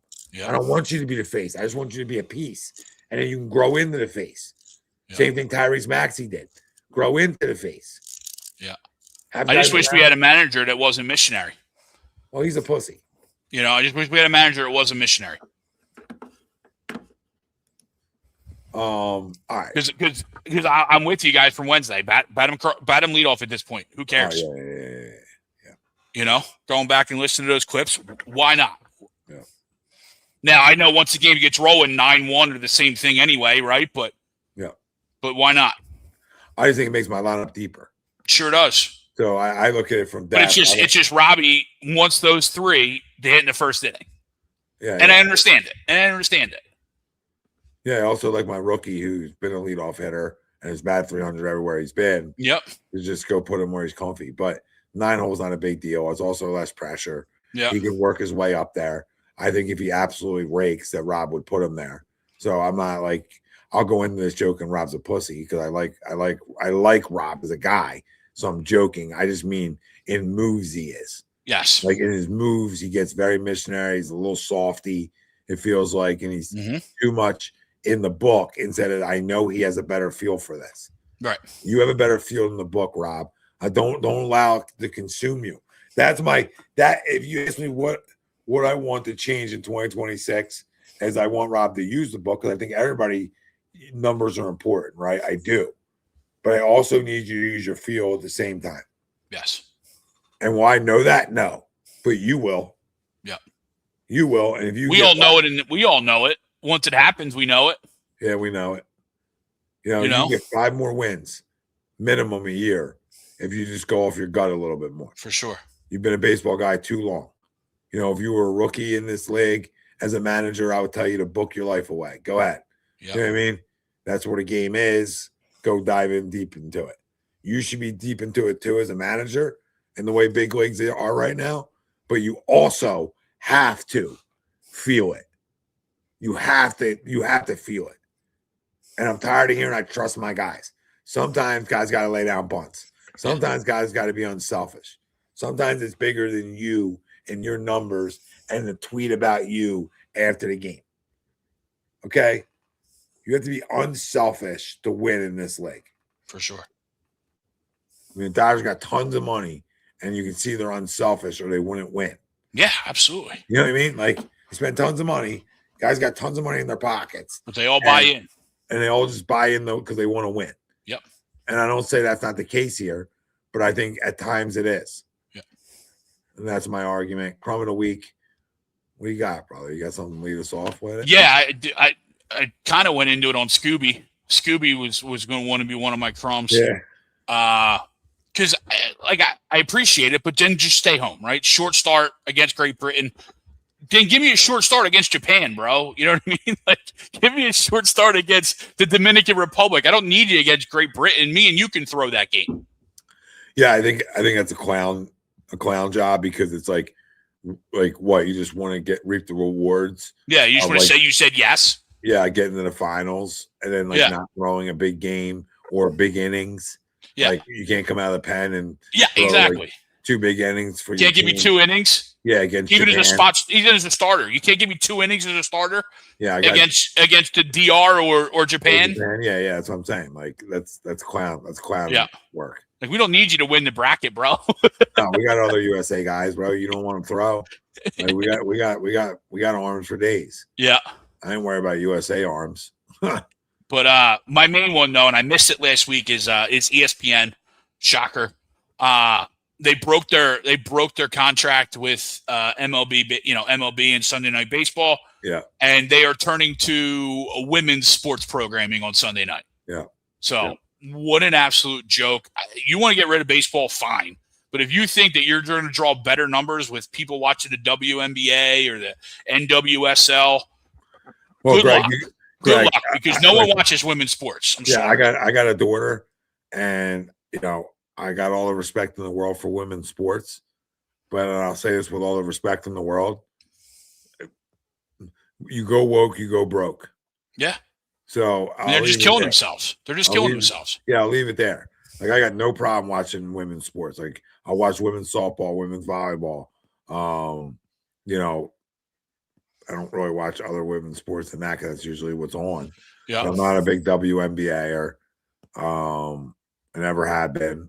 Yeah, it doesn't mean I wouldn't take my daughter to go watch a game if we had a team. So it's like there's levels to it, but I'm not like turning it on like I am a Sixers game. Yeah, like and I think that's what people just can't comprehend, and that's okay. Like, okay, I get a cheaper version, and I get to do it for my daughter and let her experience it, but like. I'm not going to take the cheaper option for my son. Yeah. Like this is where people are just whacked out of their minds. Yeah. Which we can have a whole show on this, and we're going to have our travel baseball pod starting. I'm going to tell everybody the date right now. It's going to be a great show because not only do we have the information. Say like March 9th or something like that? Yeah, March 9th, next Monday. That's what I thought. So saying that, we have the knowledge of years of experience of not only myself, but a ton of different guests that are going to just break down the good and the bad and sort of what to do and what not to do. Yeah. Right. And I'll give everybody a little lead into it and I'll try to think of a crumb is people always ask it. It's not your fault when you ask me this. So like, and I might make these things clear to parents, right? It's not your fault when you're worried about how many games we're playing. It's not your fault to want that. Okay. But what I think people get their faults, people get misinterpreted for is games for getting better. Yeah. No, games are to see how your practice is translated to games. And then after those games, we then decide, okay, we got to try something else to practice. we got to work on this because this is what they struggled with, or the A, B, C, or D. So in reality, you should want more practices. You should ask me how many practices we're having, right? You should want more practices in games when it's all said and done. You should want the development more than anything else. And as young players, I would always say, like, dude, if you have a good little league program, you should play in it. If you have a good town travel program that you can play for cheap, you should play in it. Yep. Right? This is the guy who does this for a living. You should play in that, though. Yep. But you know how you should work. You know what you should do with us. Okay, is you shouldn't play on our teams yet. You should do lessons with us. Mm-hmm. You should get the one-on-one training with the right people and invest your money into the development side. That because this is what lessons are too, and then we'll leave it. Is I'm giving you the toolbox of things to work on when you're not with me. That's all it is. It's like in an hour a week, half hour a week, whatever it is. I'm not going to be Jesus Christ and sprinkle holy water on you. What's going to happen is here. These are the things you do wrong. These are the drills that help you fix it. Yep. Now come back to me after a week. Let me make sure to see if you worked on those drills. And then it's like, okay, did you do any of the quiz stuff? And then I know. And that's the conversation. So it's going to be a great show. I think, and that's just a little bit of tidbits of information that I can give to anybody that's in travel sports, period. Yeah. Right? Like that's awesome. It's good stuff. Like, what do they do in the DR in Japan? You think they're worried about how many games they're playing for their kids? No. Okay. And I'm not saying they're superior to us in any way, but I'm saying their development is better. But it's all development. Their development is better. Again, I think they have problems with IQ in games because a lot of these areas don't play enough of them, especially in Latin America, right? Where it's too much development. So, like, there's levels of this shit. You know what I mean? Mm-hmm. You need to know what kind of pitch you're looking for at 3-1. And if you ain't playing enough games, or you need to know, like, dude, this guy is not throwing enough strikes, period. And I go swinging a fastball out of the zone. You know what I mean? Yeah. And I roll ground ball over because I'm trying to do too much. Like, there's just little things that, you know, some of those players lack, even though they're some of the most skilled players. Sure. So how can you combine it all together and have the right formula for athletes in any sport you're playing? As you can see, I think it's going to be a great show. No, absolutely. It sounds like it.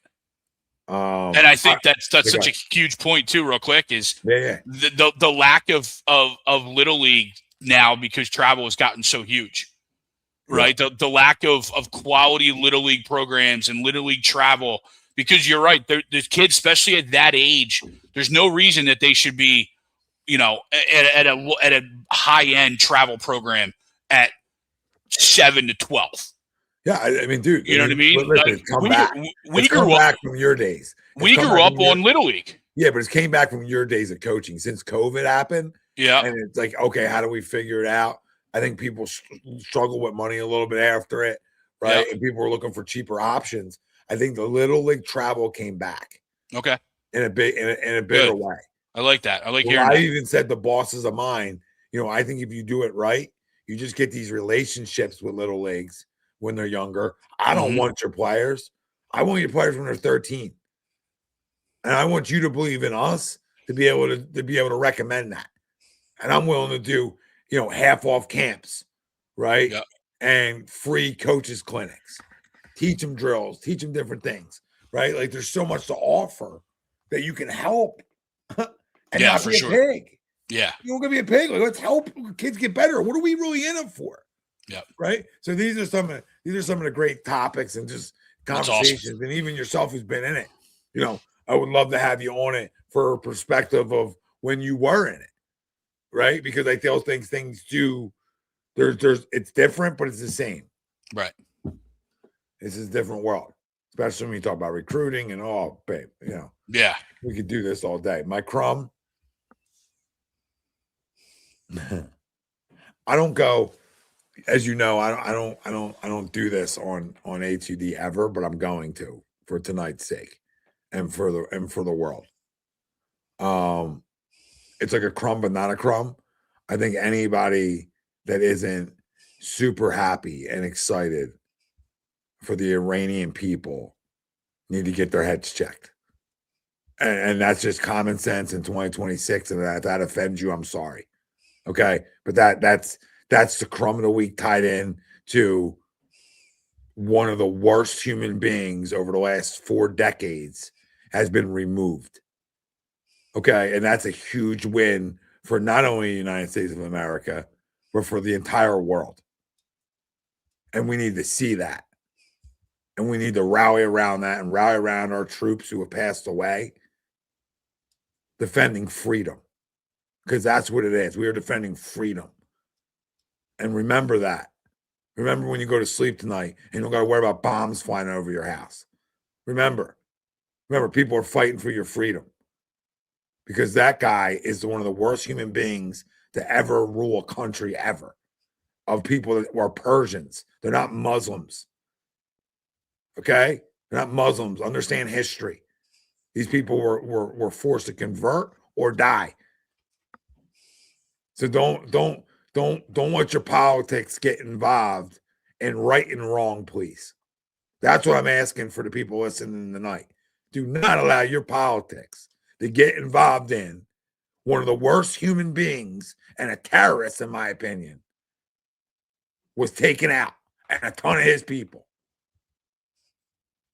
And the intel and what went into that by Mossad and other things is tremendous work. Tremendous work. Fuck around and find out. And there's another one.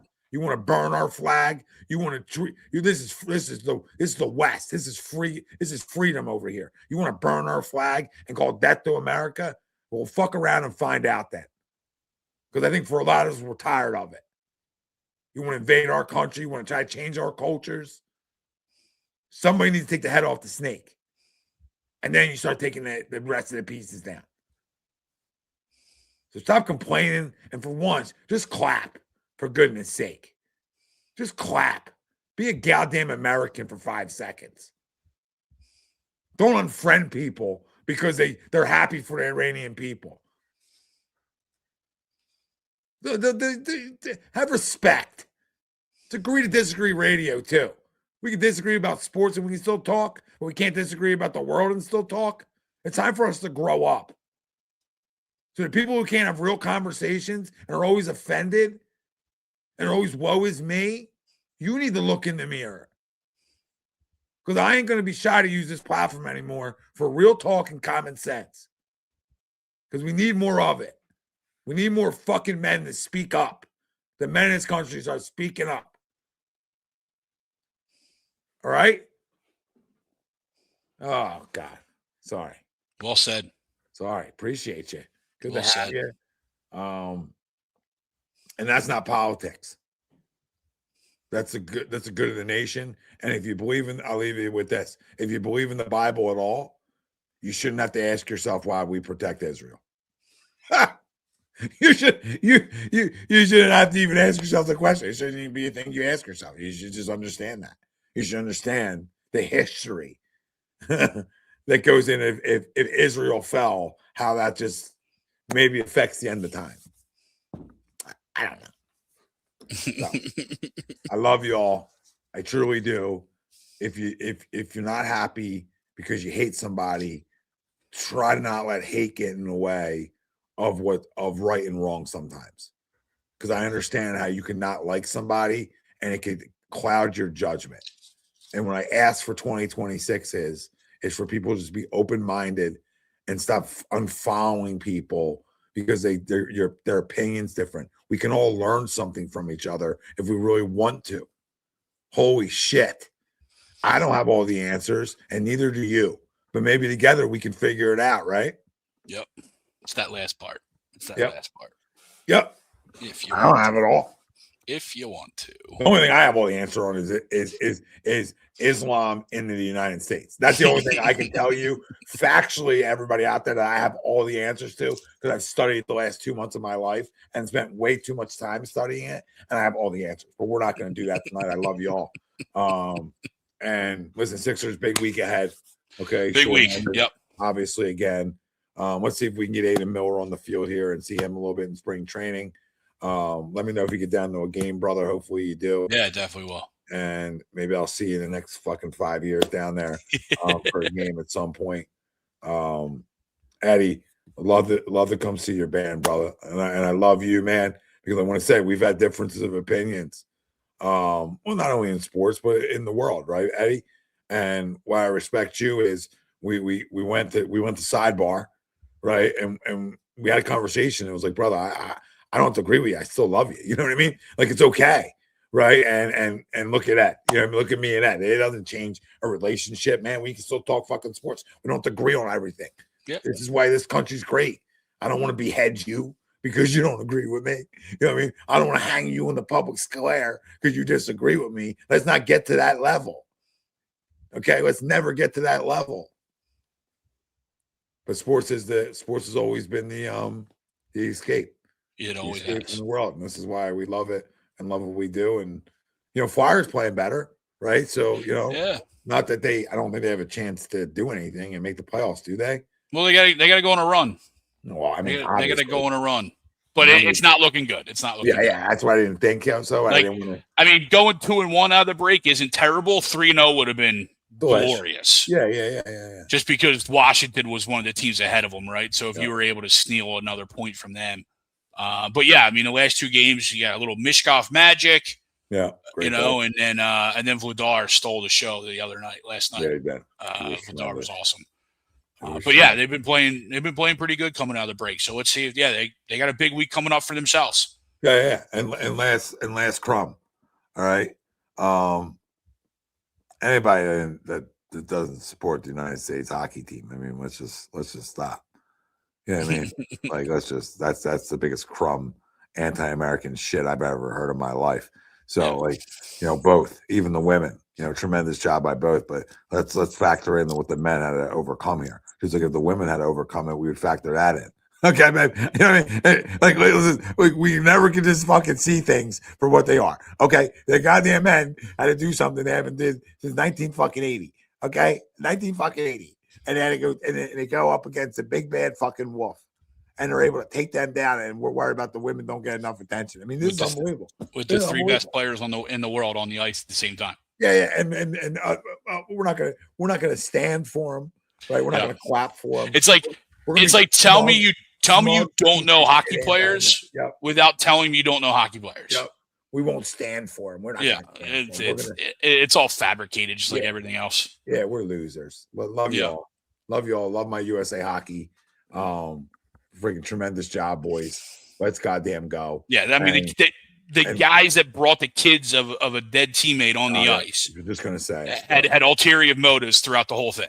Yeah, just bad people, right? Yeah, there's terrible people. A team that you can tell, if you believe in the Lord above and you believe in Jesus Christ, you believe that there was an angel on the ice. Sure. Okay, because there were some moments where the angel was on the ice, man, and if that doesn't get you a little chills, nothing ever will. So praise the Lord, praise freaking USA goddamn hockey. Rest in peace, Johnny, Gaudreau, and listen, man. Get those kids on skates and let's go. And man, every time I see his parents, my heart breaks. Yeah. But at least, again, everything happens for a reason. You never know why it does. But I think the one thing you can take out of it, that they can still be grandparents. Yeah. Right. And they still get the ability to sort of live it again in a way. Mm-hmm. Yeah. So I mean, we can get all emotional, but it's definitely wild for sure. Yeah, we can do this different show. Like we just A2D talk. Like we just have an A2D talk show. That's what we should do. Just an A2D. Anything's on the table. You know what I mean? We really should. We should think about like an anything's on the table. Just a pop questions. Anything around the world. It could be sports. It could be fucking business that we have no clue about. It could be anything. Anything. All right. That's Greg Milakovic. I'm Tom Arnone. We love you all. Love you guys. We'll see you Wednesday night. We out.